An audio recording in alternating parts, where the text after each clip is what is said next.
The Palace of Rest. Clara had lived a life defined by struggle. Born in a small village hemmed by mountains, her childhood was marked by scarcity. Her parents worked endlessly in the fields, their toil etched into their faces. When they passed, Clara, just 16, inherited their debts and dreams. Years flew by as Clara worked as a seamstress, often stitching through the night to make ends meet.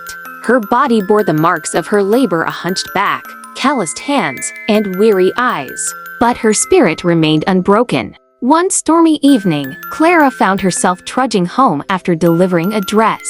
The rain poured relentlessly, and the muddy path became a treacherous obstacle. She slipped, falling hard, and her bag of tools tumbled into a rushing stream. Defeated, she slumped against a tree, the weight of her troubles pressing down like the storm above.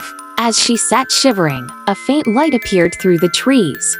Curious and desperate, she followed it, stumbling into a clearing. Before her stood a grand palace, its walls gleamed like pearl, and its windows cast a warm golden glow. She approached cautiously, thinking it a dream, but the doors opened as if expecting her. Inside, the air was fragrant with lavender, and a gentle hum of music filled the halls. A man in fine robes greeted her. "Welcome, Clara," he said, his voice kind and knowing. "How do you know my name?" she asked, her voice trembling. "We have been waiting for you," he replied.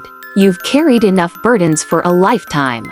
This is the Palace of Rest, a place for the weary who have earned their peace." Clara blinked in disbelief. "But I've done nothing extraordinary." The man smiled. "You've endured.